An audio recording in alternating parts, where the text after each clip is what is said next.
Welcome everyone. Welcome to Healing Circle Talks. Before we begin the circle, I'd like to read the guidelines. Healing circles are safe havens. They are built on the foundation of kindness and respect.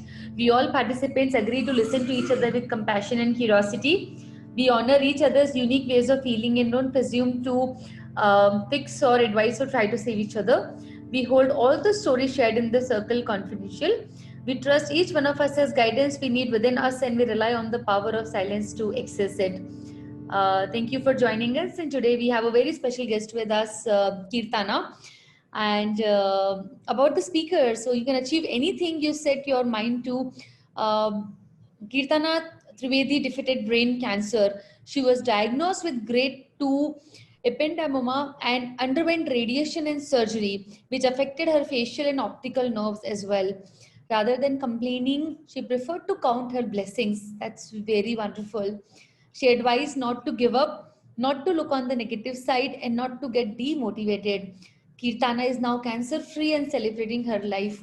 That's amazing. It's very inspiring, Keerthana. The way you led your life, led your journey, and the way you are inspiring today many people defeating brain cancer. It's not an easy task. It's uh, it's something really admirable because I've been a part of brain cancer group and I know the kind of journey that people go through. It's uh, it's very painful, it's complicated, and it's because it's brain related. Um, Even if there's a slightest of, if it's a small tiny tumor, it may affect your other body parts as well. So it's very sensitive, and you have gone through that journey. Hats off to you for your courage. Would like to hear from you about your journey, how it began. If you can speak in Hindi तो हम लोग हिंदी और English दोनों mix कर सकते हैं. Prefer है कि आप हिंदी में बात करें. अगर आप हिंदी में नहीं बात कर सकते हैं तो हम दोनों लैंग्वेज को मिक्स कर सकते हैं या फिर इंग्लिश भी कर सकते हैं. एंड मेरे साथ में को होस्ट भी हैं जेस्टिना, जो ये कॉन्वर्सेशन को फॉरवर्ड करेंगी. And Keerthana, over to you and welcome again.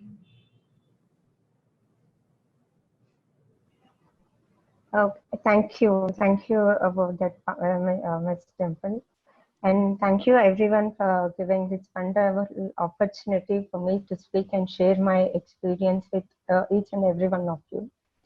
So it all began in 2013 with the headaches actually. Headaches and coupled with vomiting sensation. So until unless I vomit at the end of the day, I won't feel any better no matter how many tablets you consume. At first, as it all started with headaches, I thought it was because some notes related issue or because of I had that feeling. If I went to take anything from the floor and all, I used to have a feeling that some fluid used to flow through my face, nostril, and then when I get up and again it used to travel back. When it got worse and my headaches and all. So I thought it's something related to what we say, not asthma, but some nostril related issue because of some infection or so. And prior to that, I also consulted ophthalmology doctors because maybe because of my eyesight, I got headache. And then later on, they said, no, I'm perfectly fine with regard to my eyesight. Once I developed this feeling of some fluid traveling and all. So I consulted ENT. So what ENT, he took all my symptoms and said that, no, you have nothing related to ENT. It could be stress, your wantings, and you need to consult a psychiatrist. I even consulted psychiatrist, but I was not working at that time. I resigned my job and I just came home to be with my family. And my brother was also recently married and I was on cloud nine, to be honest. Everything going was well and perfect. So when I went to a psychiatrist, he said that, okay, because of my pain, I felt tears in my eyes. Maybe he thought that I'm psychologically affected. He gave me a handful of medicines, but I know it's nothing related to psychological issues. I did not take any medicine. And the things got worse, and I even consulted homeopathy, and they gave me a relief for a month or so. And after that, everything was back to normal. Headaches, vomitings. And then my dad, he was suggested, why are you going round and round to different doctors? When you have the headache, you need to consult neuro. Sorry, I still have dry mouth.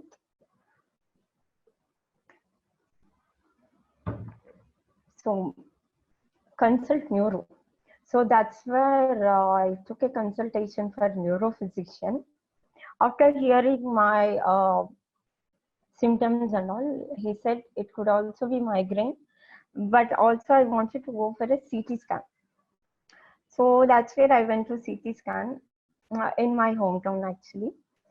So there was like say some small tumor was there present, which I did not understand at the time. So we went to the doctor after the CT report and all. He said that I need to get admitted to hospital, and they need to conduct the biopsy and further test to find out what it is, because they did not clearly mention the CT report what it was. They were like suspecting something, ependymoma, something. They put a question mark. So then my brother was also there at the time. Me, my mother, and my brother, we went there. So he asked, like, what is the issue furthermore? Not when I was present, when I was me and my mother out of the room. So I don't know what they spoke. It was like uh, after we went to our home, my brother didn't say anything. After going home, I was upstairs in my room. I heard some fight going on in the ground floor at my parents and my brother. Actually, he wants me to take to Hyderabad. It's a capital city of the state where I live. So for further and treatments and all. And he did not say anything. There's some tumor or some issue is going on and it's serious and all.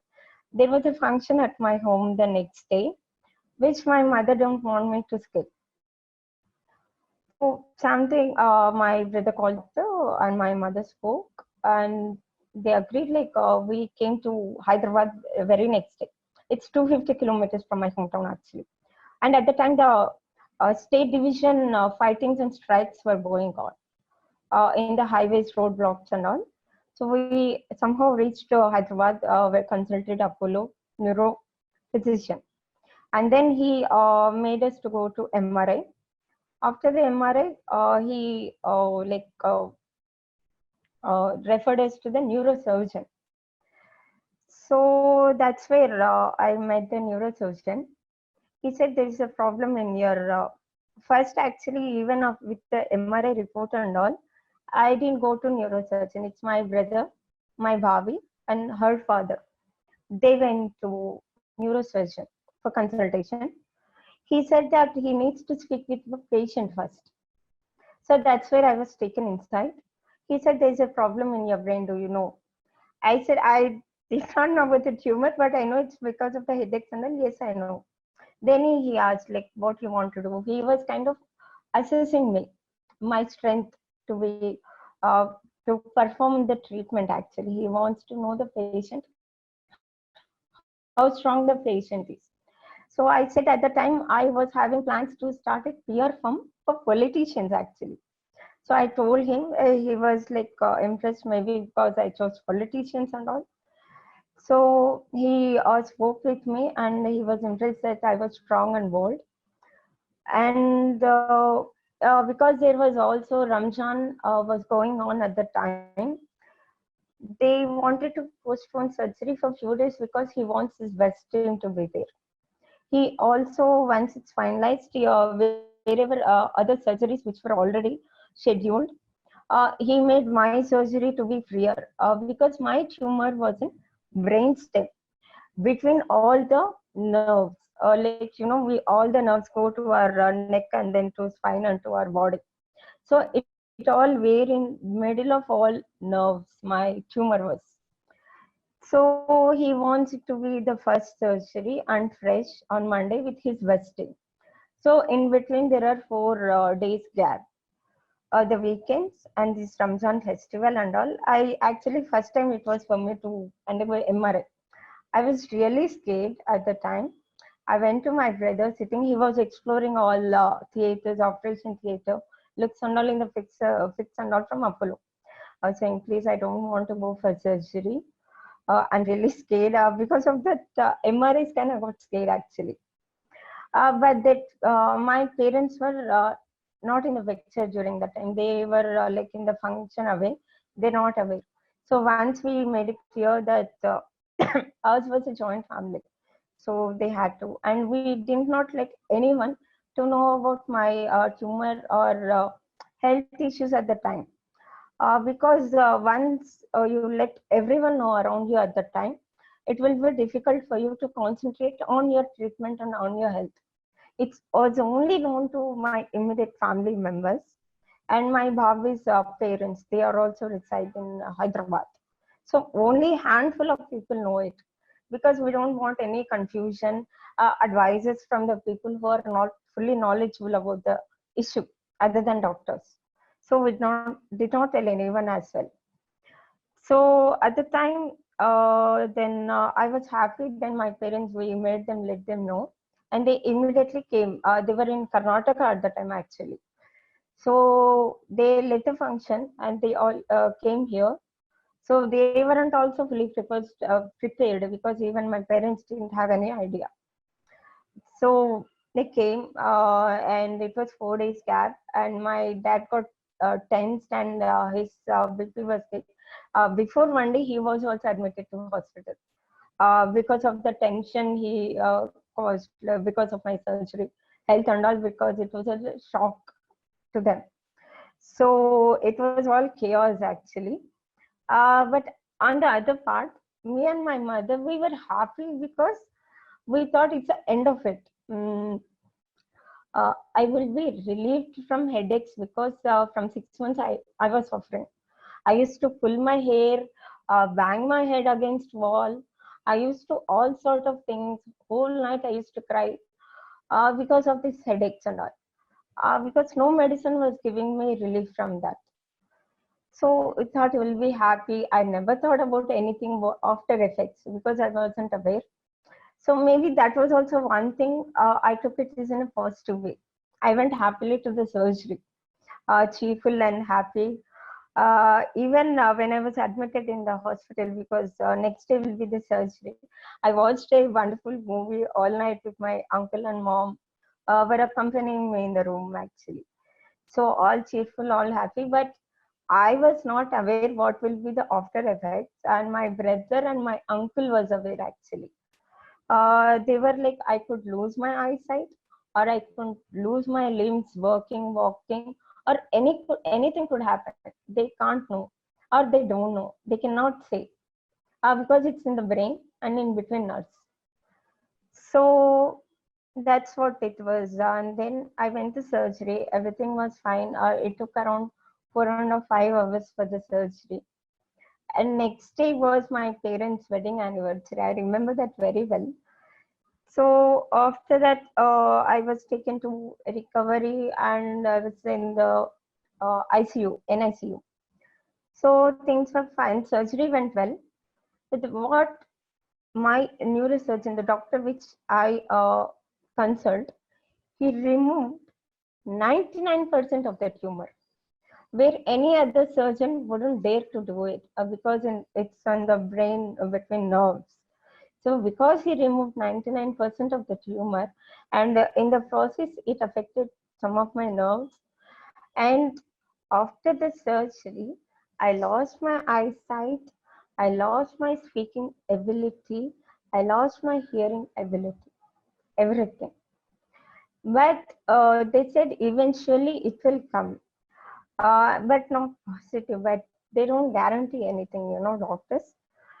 So I lost my eyesight. Whatever I could see in the NICU was the lights and all.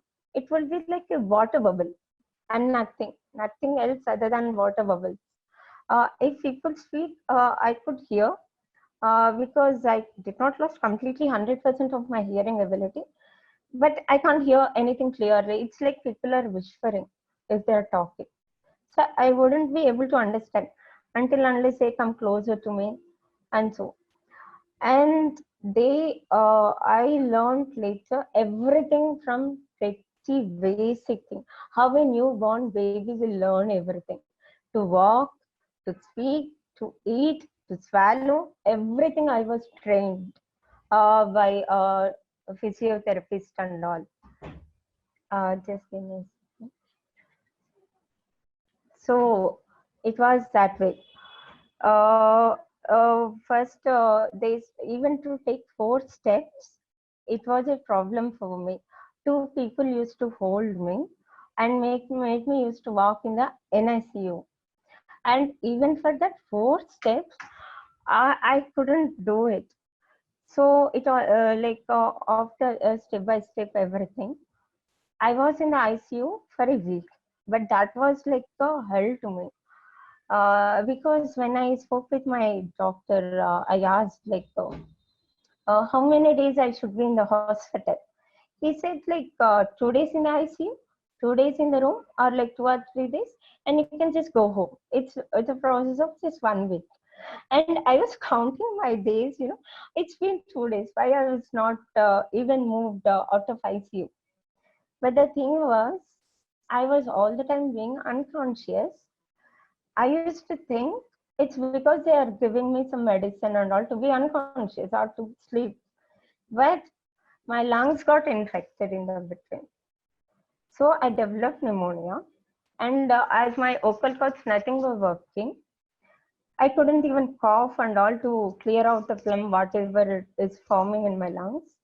So as because my cords wasn't working, so whatever the food they are feeding to my nostril and all, it's got aspirated to my lungs. So that's where it developed the lung infection. Sorry. And my oxygen level in my blood was going down rapidly every day. And it got worse. For every 1 hour, the oxygen levels were going, and I was going unconscious. So that's where immediately they did the tracheostomy here. If you can see, I have a scar here. So they immediately did the tracheostomy. So what it is that they punched a hole here where they can access directly to my lungs. So they could give nebulization, and they used to clear my lungs so that the phlegm will become a bit liquidated, get thin. So they used to suck it out directly. So actually, the one wonderful thing was doctors, because they noticed I'm very strong and bold, they used to discuss the treatment with me in the first. Before even telling to my parents, they used to discuss treatment with me, what course of action they used to take. So they came to me after 1 week actually in NICU that they needs to do tracheostomy. Then I made a promise, like I was like, I want needs to be shifted from ICU to room. Then only I'll undergo this tracheostomy. So they promised, and I really don't know who promised for how many doctors, because I can't see properly. I used to just blindly write because I could write. So even without seeing anything, we can write on paper. So that's how my communication was. So they took me to the theater. They actually, before that, my brother went to my in-laws home for rest and all. He was called immediately and discussed with my parents that they need to do it. How they used to check that one is, you have this pulse line and all, right? The pulse. On that nerve only, if you take the blood sample from that nerve only, they were able to check the oxygen levels in the blood. So as I was very thin, underweight, so my nerves were also very thin. I was an anemic patient at the time. So for them to draw blood every hour to test was being hideous. So they so they tried with all my hand nerves, toe nail, thumbnail nerves, even on my thigh, and they couldn't draw blood anyway. So they asked me that they want to use a line here. I declined. No, I don't want. I can't bear anymore. So that's why they immediately did the tracheostomy. And after 2 days, next day, it was night actually. All the ENT doctors, whoever the surgeons went home, were called back because my situation was getting very worse. So called back, they did triage to me. After a day or two, because I was insisting about going to a room with my parents, they agreed to that.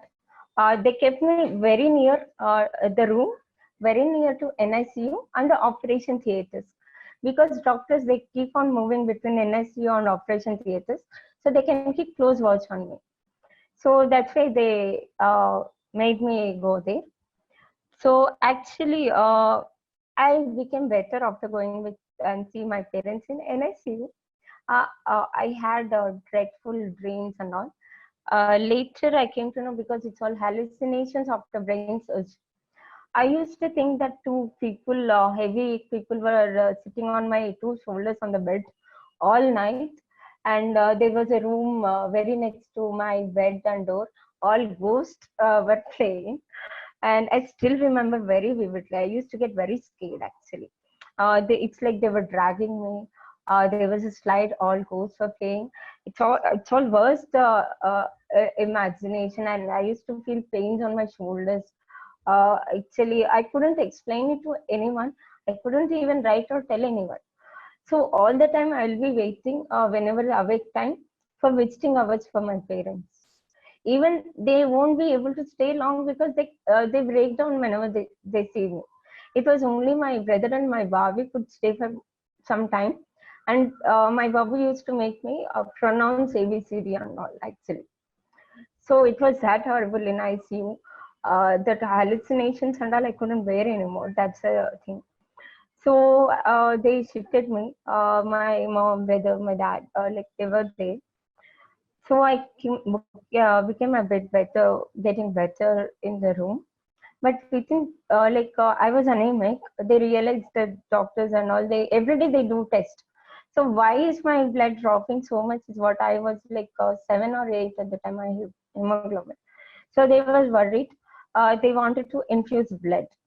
So they did it, but as soon as the blood started infusing, I started to feel irritation and all. I just want to take off all the things and all. I kept pestering my brother. No, I don't want this. I don't want this. So he just went to the doctor, like saying that she's not feeling comfortable with that. He immediately came. Why is that so?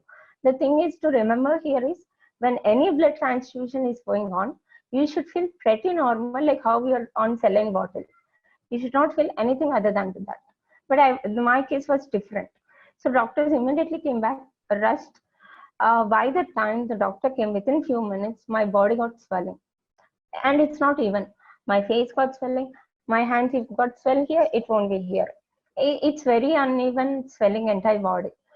So my all the rashes developed and all, and they thought something blood problem with the packet, blood packet, and they threw it immediately and they called us. It something happened, but the after the result was because of some medicine reaction to me, and my creatinine got shot up to 7 actually at the time. It should be between zero point 0.6 and 1. It means my kidneys got affected.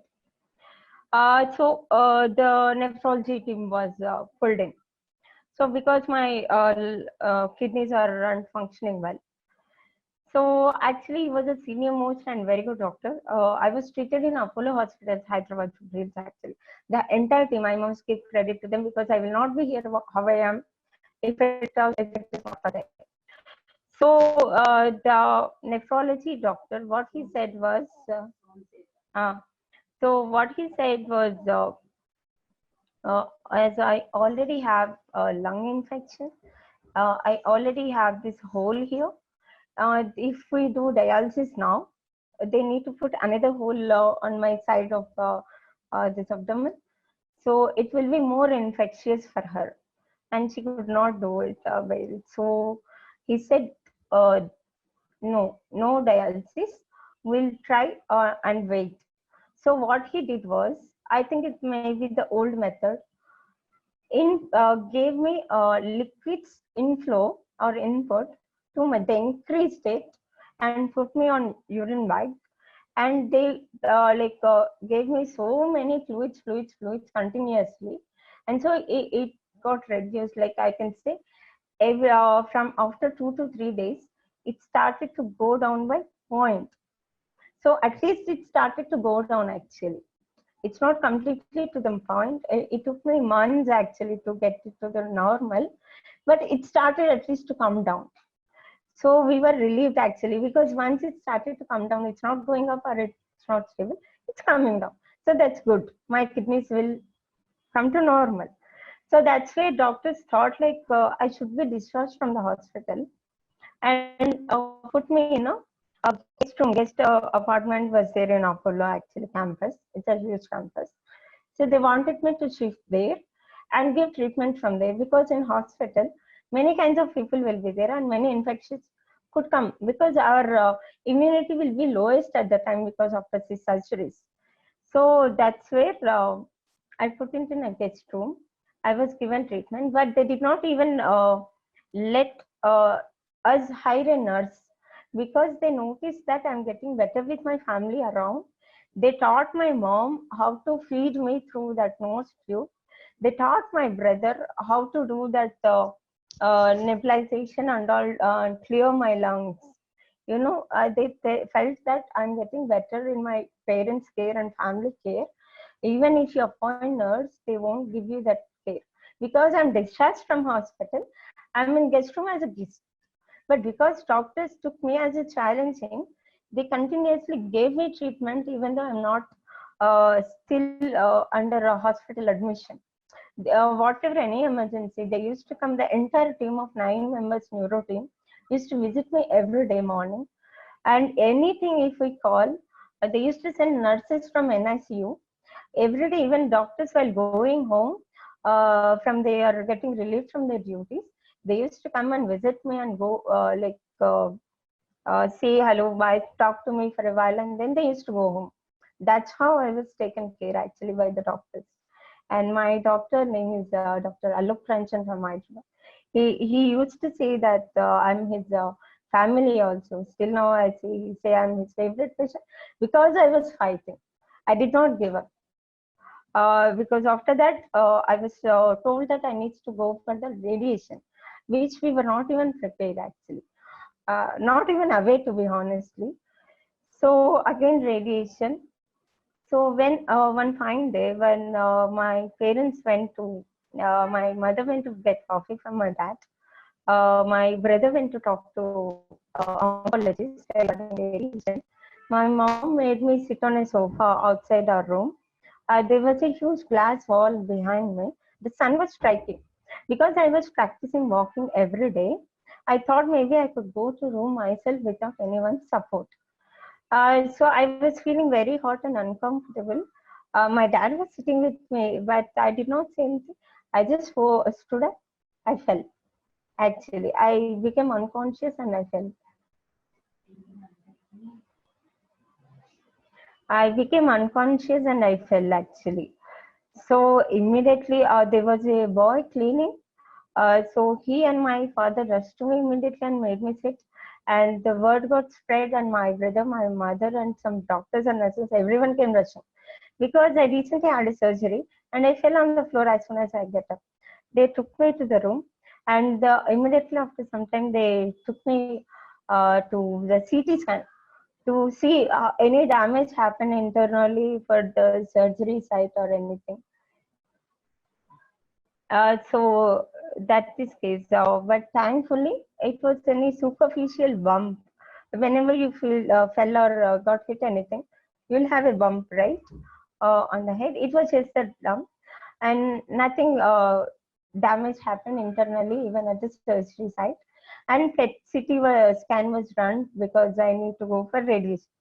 There are two kinds of radiation for us, like a precise point radiation, or that can given the entire area of the brain. So we choose precise point because the damage will be much less.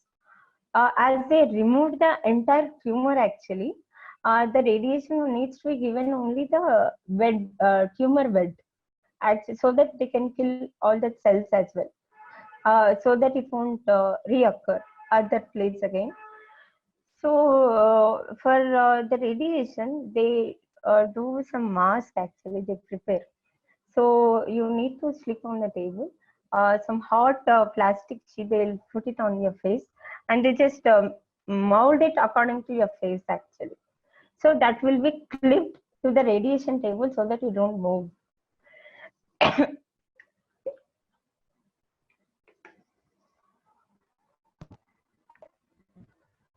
My tumor was in the brain stem. It was a fluid that was flowing on my face and all when I went and all. It was a CSF liquid that goes between brain and the spine. The tumor was blocking. Tumor was removed. It did not flow freely and started accumulate. I was having this big bump at my brainstem where surgery was done. So I cannot lay properly because it will hurt that. So for the, I used to arrange pillows and all while sleeping. That it comes in between pillow and my shoulder that it will not touch anywhere. So for because they need to put this, they force you, right? That bump, which is only fluid, just goes to inside because of the force they apply to put the mask and clip. I used to go unconscious. Even to prepare that mask, it took 2 to 3 days. Even the main oncologist, Dr. The Vijay Anand, actually, he's also very good and very supportive one. He came to fix my problem actually, but somehow it was done. But everyday radiation was a nightmare. Every time they put that mask and clip it to the table, that's it. I used to go unconscious and we used to return to my room without the radiation therapy because they can't give when I'm unconscious, right? So later I began saying that I don't want to go for radiation. And my neuro team, they was very reluctant and they were like, no, you have to. If you want, we can give you the anesthesia and then we'll take you to the radiation. I said, okay, fine with that, but I'm not going to radiation. So that's why they came up with a solution. They used to needle out that whatever the excess hydrocephalus that forming through my spine. That's this 4 or 5 from there. I mean, I'm talking a spinal pose. They used to. I used to put in a basic pose sideways. I should not move. They used to put a needle. First, they used to give anesthesia, and then they used to put a needle. And it used to take 1 hour. I should not move actually. That hydrocephalus, whatever is excess, they used to. It used to drop by one drop, one drop, one drop. So it used to take at least 1 hour to take out even 40 to 50 ml of that liquid. I should not move during that time. I had to repeat this process. So once that 50 ml of that hydrocephalus liquid was taken out, so that bump whatever used to subside. So I used to go for treatment for 5 days, and then it slowly used to start building up again by Monday. Again Monday, I used to go for that. So it was a process. That again there was a discussion going on whether they should give radiation to my spine as well or only brain. What if the cancer cells were also present in spine and all? So what they did was they there was a discussion. Few of them like no, it won't happen. Few of doctors was like no, it will. We need to give it. So whatever the hydrocephalus they are taking out, they sent it for test. Because it took 1 week to the results to come out, it started with the brain radiation.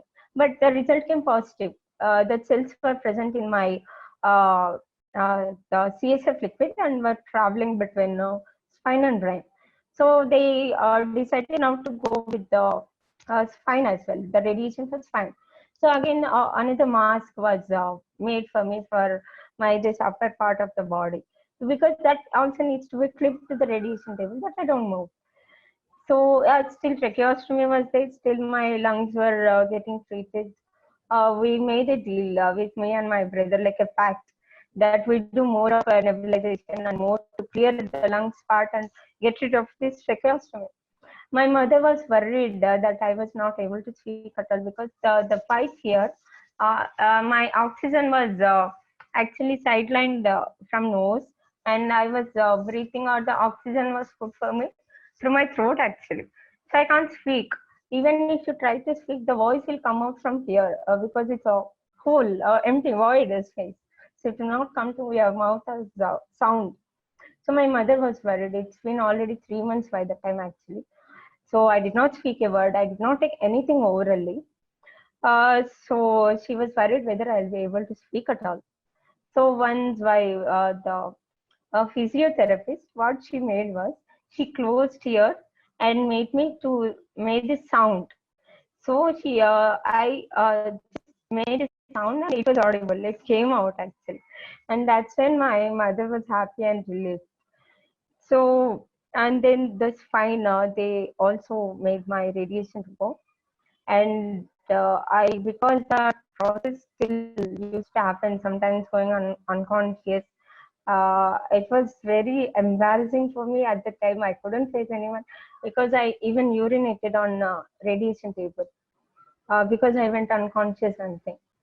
I was like, after I became conscious, I was reluctant. I told them at the time, no, I did this, but I don't want to move because again, putting the mask and process and all, it's very painful.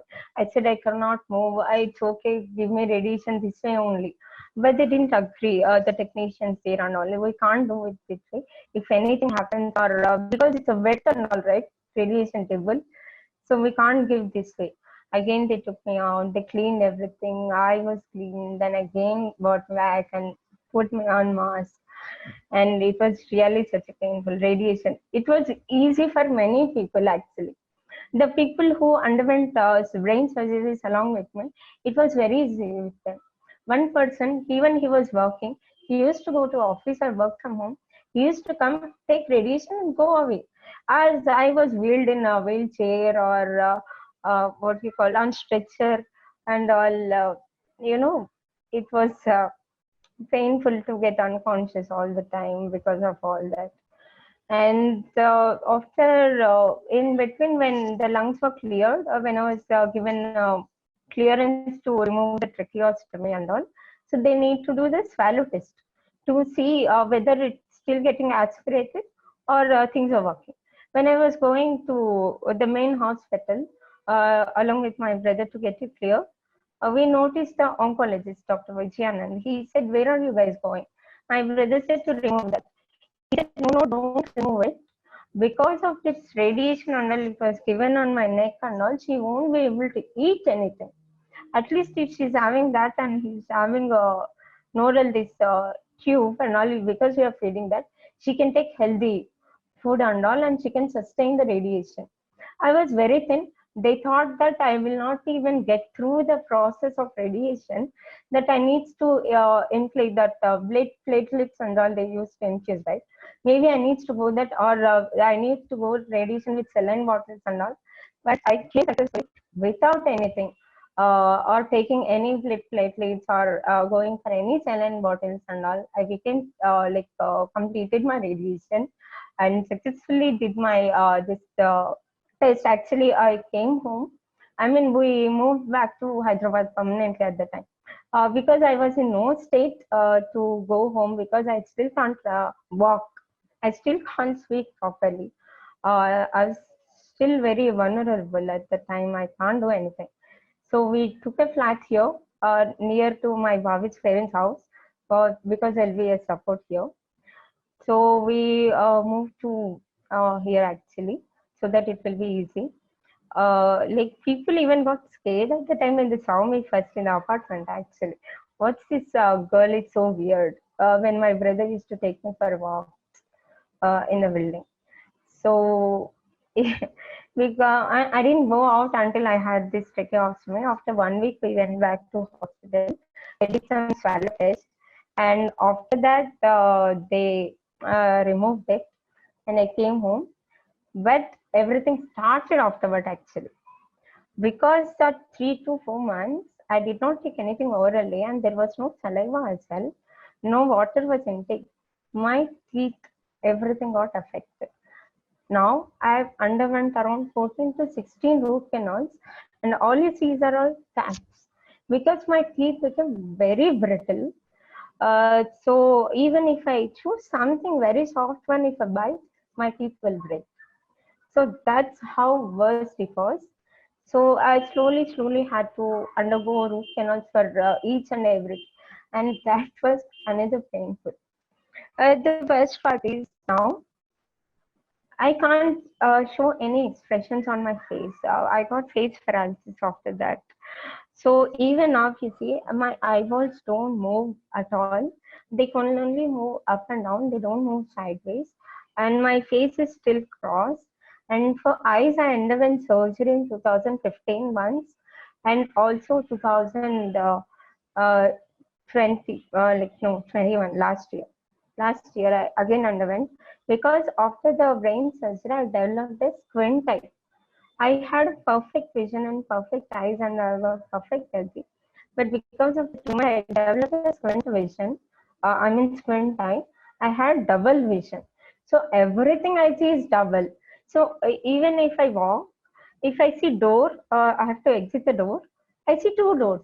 I just go and bump on the wall or the door instead of going the actual one.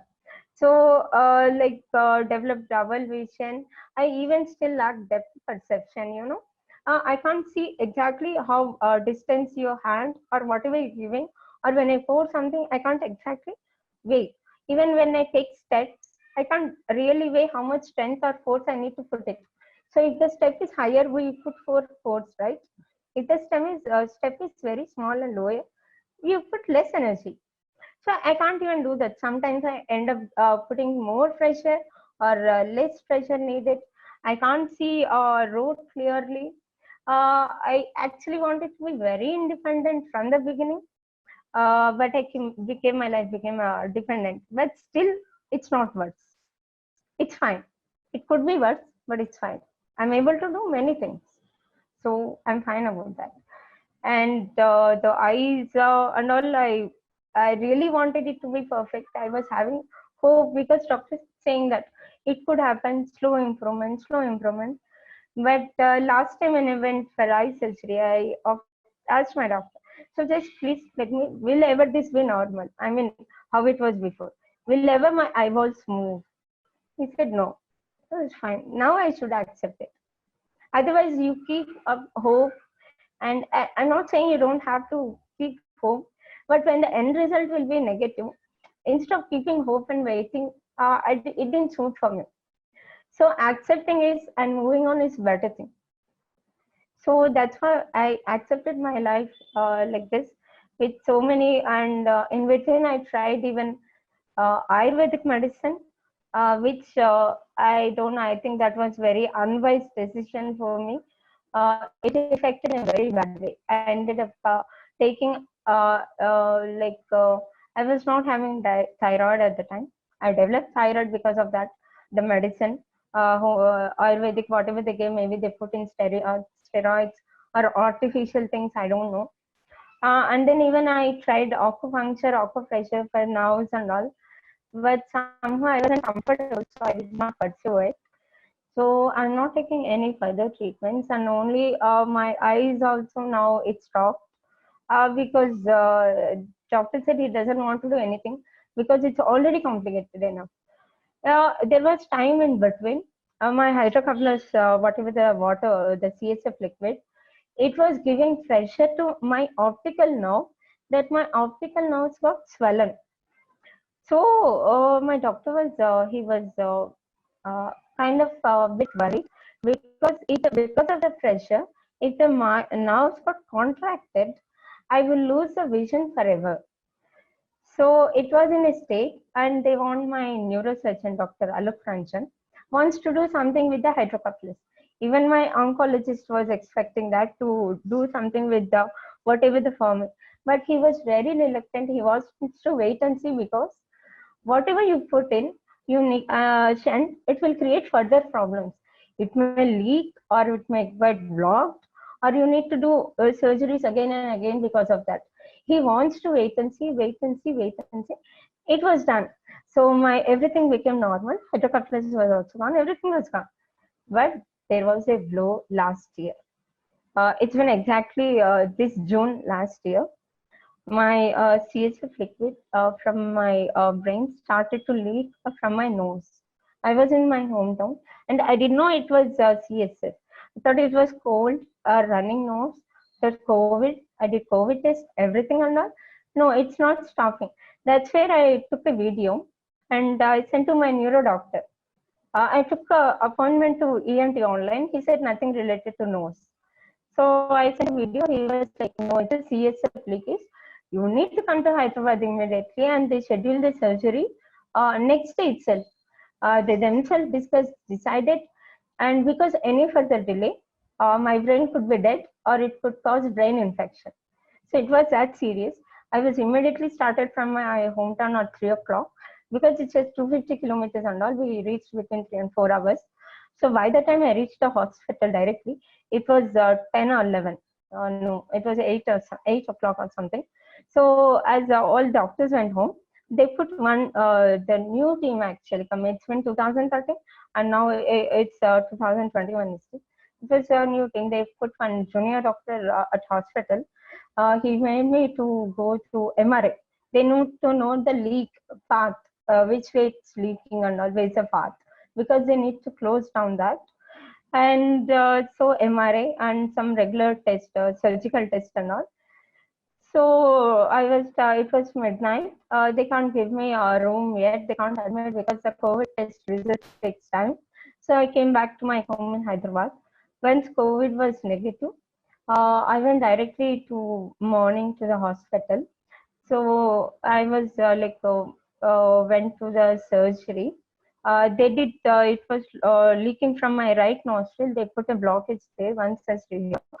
And they put a device actually now in my brain. So it will actually pressure thing that kind of will the my CSF. They also put a shunt now. Now shunt has been there. So the part they put is from my head to brain to neck to my abdomen. So that's the latest happening, which I'm coming in terms with that. So that's for my story till now. But the thing is, whatever it was, you need to be very strong mentally. You need to prepare. You need to accept things, and you need to have a dream or goal, so that you need to have something to work on. And in my case, I was always a career woman. I wanted to be. So when I was in wheelchair, I was taking, my brother used to take me in wheelchair to the top floor in the hospital building so that I can see something outside. Even though I couldn't see anything, but I used to like that part every day. I used to wait for it actually.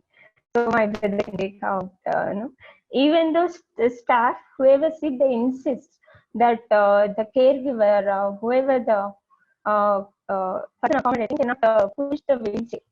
They needs to be trained, and only the hospital staff used to be. So even though we used to say no, no, no, they used to come. They used to put us there, and they used to go. So we used to spend some time and the glass wall and all outside to see. It was nice at that moment. So whenever I was traveling with the wheelchair, I used to see people at my age were walking, doing things what they want. But I'm sitting in a wheelchair or on a stretcher, feeling like this. That's where I have to get out of this. I can't sit like this.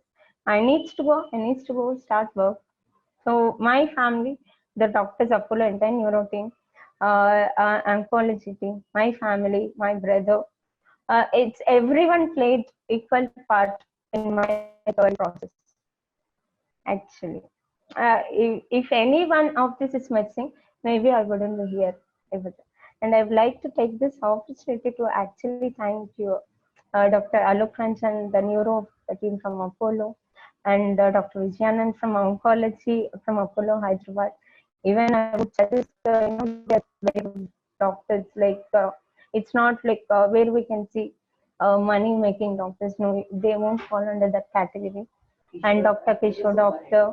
He was a neuro resident at the time, and he was also used to take care. Even doctors used to get me when I was in the guest room. They used to even discuss movies with me, and they used to bring kind of movies. I started to play guitar at the time. I even drew sketch. Even by closing one eye or whatever the vision I was having, I drew a sketch of my neurosurgeon doctor and gave it to him present before discharging. So don't give a time or chance to whine about it, or to cry, or to get depressed thoughts, any negative thoughts that will hamper your development or getting cure. You know, I made one rule with my family was that never ever break down in front of me. Once the radiation treatment started, my mother used to do my hair. Like, I used to have a bit shoulder hair, so a bunch of hair used to come out, and she used to silently cry. But I can make with the expression what my brother and my mother standing, that my she's crying. So she used to go out, cry out, and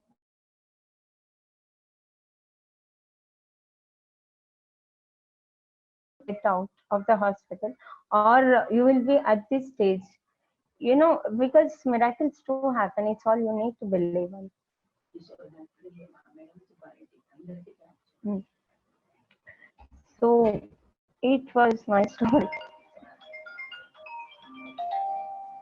So thank you so much, ma'am, for taking time and to be part of this healing circle.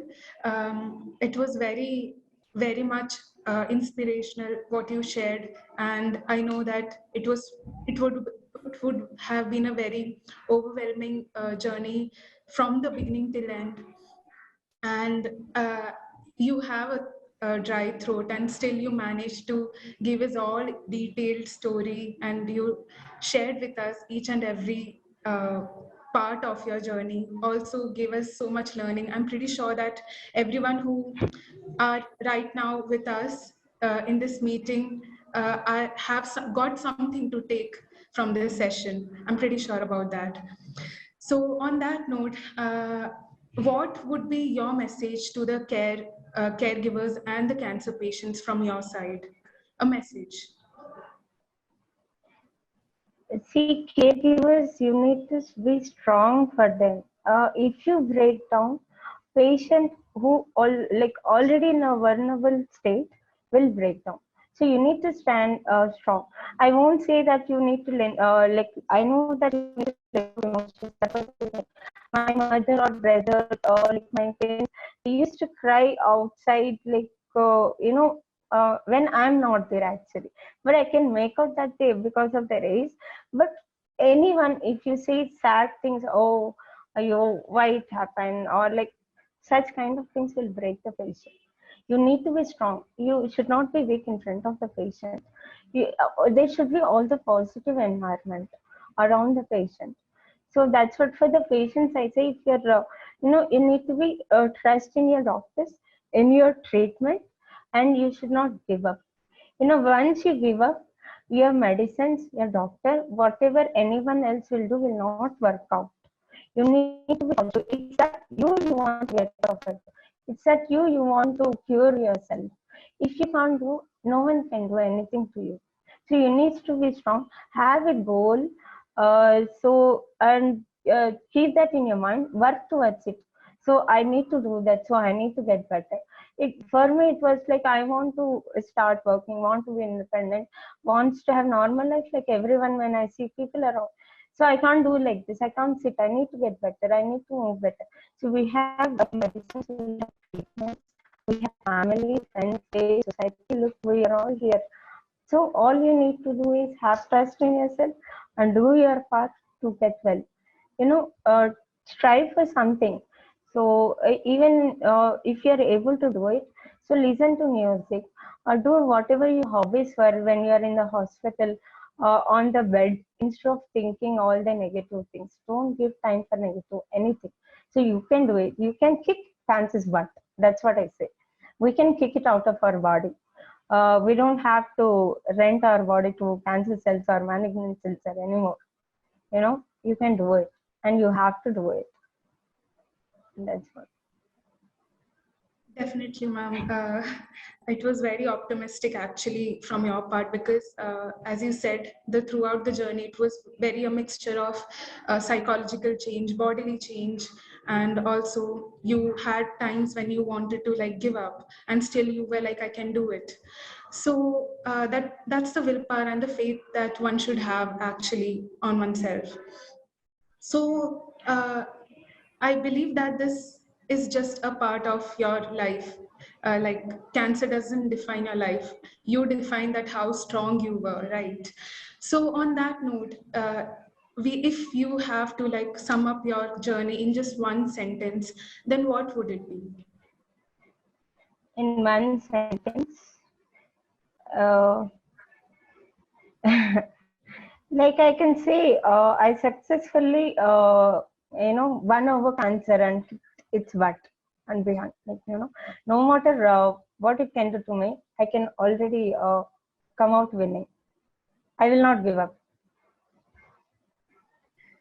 So Wonderful, it's not ma'am. just related to cancer. Look, whatever it is, life will throw you. No one's life is perfect. So if I have this cancer issue, a health issue, someone will have something else. It's not like someone's life is so flower bed and all. So everyone will have their own problems. It's just you have to learn, find a solution to whatever it is. So now even I can't take anything with the help of straw. I have this. This won't come actually to closer. If you see, I can't pronounce many things properly because of my paralysis and all. So what if I have to take anything with the help of straw, I put a straw and I close my lips with my hand and go.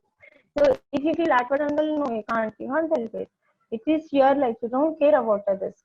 So my face, my look, everything got changed. It took me around 3 to 4 years to see my face in the mirror and accept it is me, not the old version.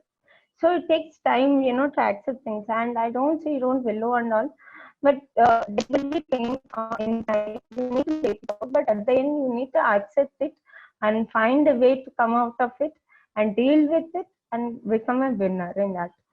So it's sometimes so pathetic for me. Even if I cry, no one will understand because I have dry eyes. So tears won't come, and my face expression is the standard. Even if I cry, no one will know. I only know how many times I cried on dental chair. Actually, it was painful, but no one will ever know. Even the treating doctor, or no one knows that I cried, but I did. It's not that you will be positive, 100% optimistic, 24% or every time. You have your ups and lows. But what I say is you need to come out of it. Find a way. Don't just go stuck deep and down, negative way. Find a way. You need to hold it and you need to come out. You can't give up. Don't ever try to give up on anything, on yourself at least. That's it. Thank you so much, ma'am, for sharing such a courageous story of yours with all of us. It inspired everyone, I'm pretty sure. So, and also for taking time to be part of this healing circle. Over to you, ma'am. Thank Thank you you. so much, Justina, and thanks a lot, Kirtana. Always amazed by your story because I remember we connected like about 2 years ago, and Yes, yes. we had a similar one-on-one conversation about your cancer journey. And I also quite often see your video of हम सब मिलके cancer को हरा सकते हैं. So Yeah. so glad to know that you are shining brighter and on a path to inspire many others. Always, many people learn from your experience, and I've seen very few success cases of brain cancer. You are one of those few people, and yeah, more power to you. So, would like to hear from others as Thank you. well about their experience. So, we'll start from Prasanna ji.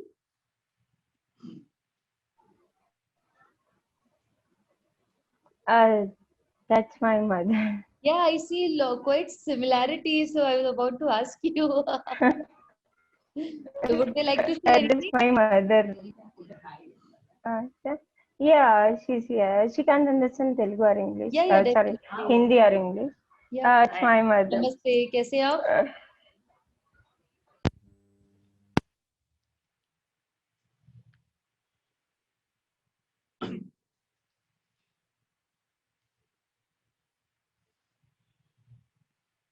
Okay. Hi, Surendra ji, would you like to say something about your experience?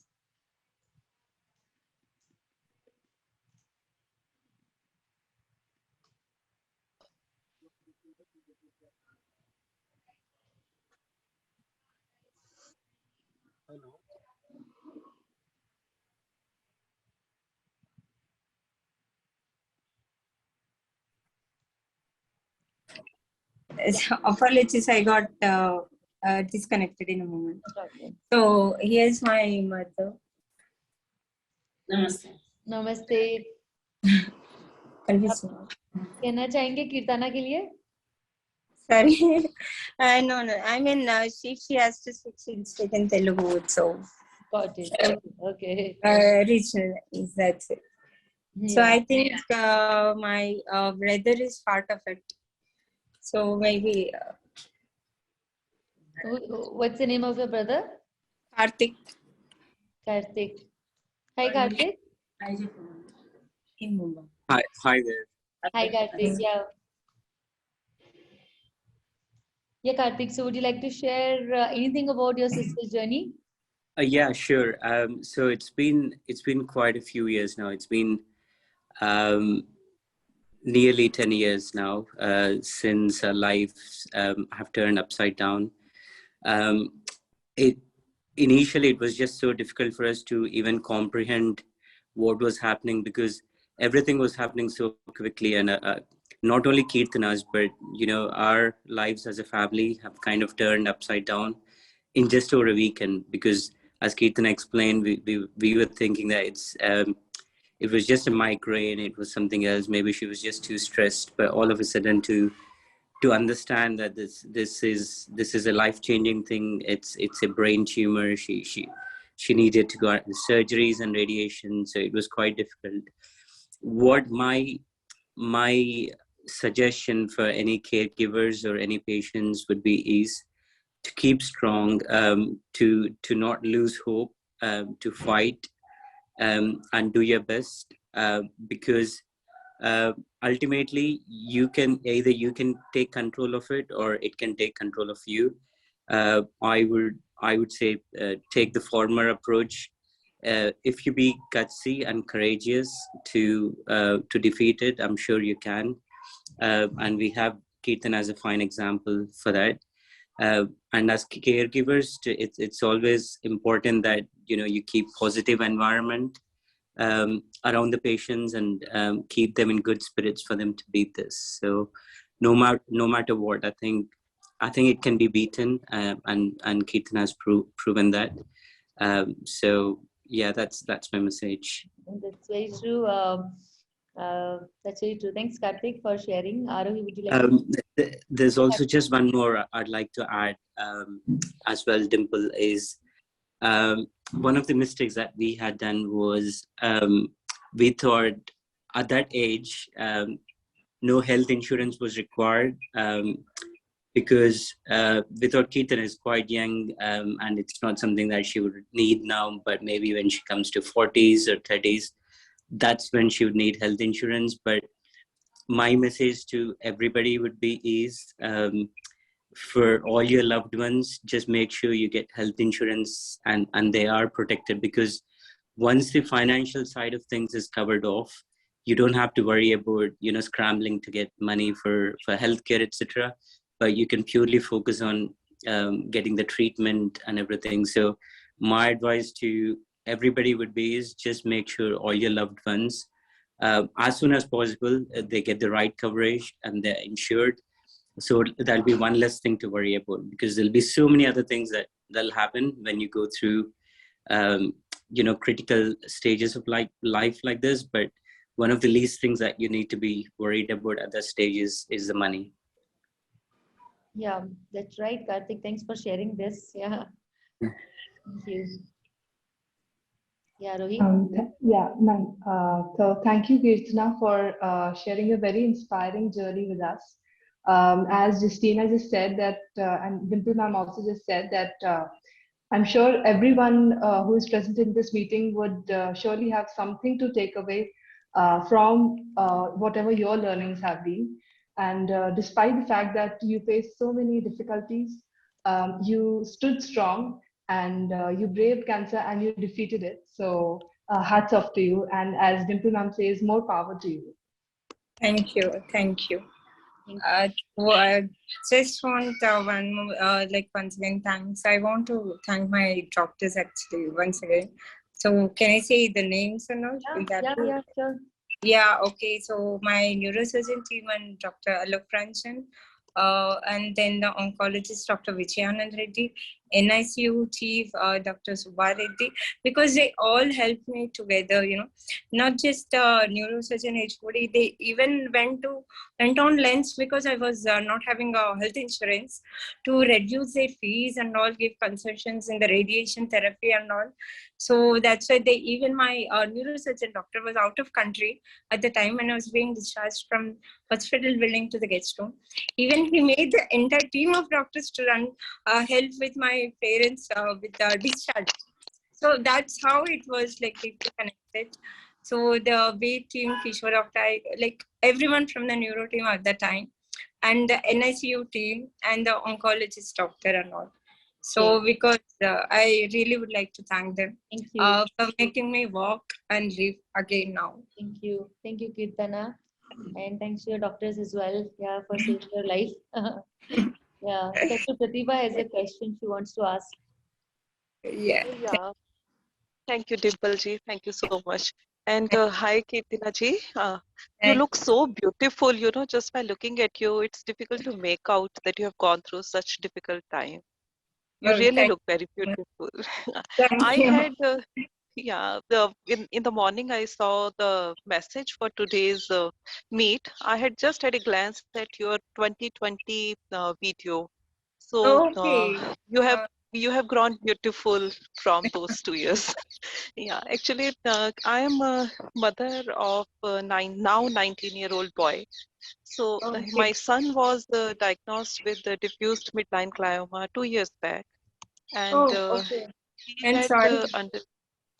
No, that's okay. Actually, I don't know why I get disturbed with this sorry word. I really don't know. Maybe it's been 2 years now, and uh, matlab, it has been full of challenges, and but we are again very lucky to have him with us even after 2 years.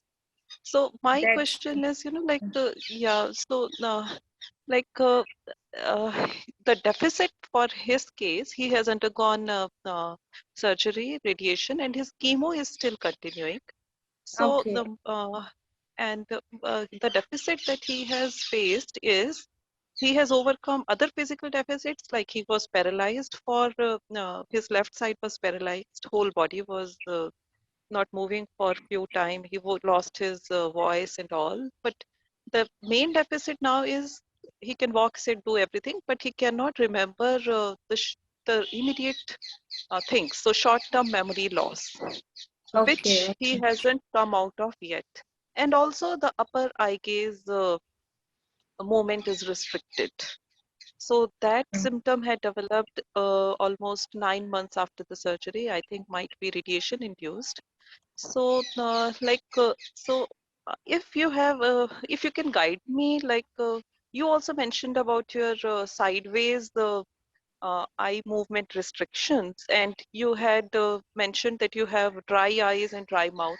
So, what led to dry eyes and dry mouth? Is there something? Is it that I'm missing on something? Should I take care of my son to prevent further aggravation? So, for No, dry I eyes. see for dry eyes, actually, there were drops I use regularly. You want, I can give you the names? No, we are yeah. We are referring to the ophthalmologist from day No, one. not ophthalmologist. You need to consult ophtho neuro doctor. So ophthalmologist is plain eyes. So opto neuro is a person who have studied eyes as well as nerves. That's the one I'm actually consulting. Okay, okay. We are consulting neuro-ophthalmologist. Sorry, I forgot to mention Yeah, neuro. you know, ophthalmologist. तो मगर आपके case में इतना क्यों वो था mouth का dryness और आईज का मतलब what They caused say that because of the radiation that it should be back in 3 months of the radiation, but it's been years. It's not back to me now. And to be honest, very recently, I even consulted ENT, which I did not mention in the while talking. I can't swallow tablets or Dolo or something such huge now because my left side, this vocal cord is not working. It became weak. So when I have to take tablets and all, I dilute them in the water and I take. So and I went to the ENT. They even suggested some exercises, but it didn't help me. My voice and everything gone out. So I really don't know. Actually, I developed this after this many years. Really recently. So we actually don't know about the dry eyes and dry mouth. What they told me was it was because of the radiation. But I don't think, because they said in 3 months you'll be fine. But it's been 10 years for me. But still I have dry mouth and dry eyes. Got it. I also connect you, Dr. Pratibha, with Keerthana. If you just send me a WhatsApp message, so it'll be great to, I think, for both of you to connect with each other. Yeah. Yeah, sure. Yeah, thank you. Thank you. Hi, Mehul.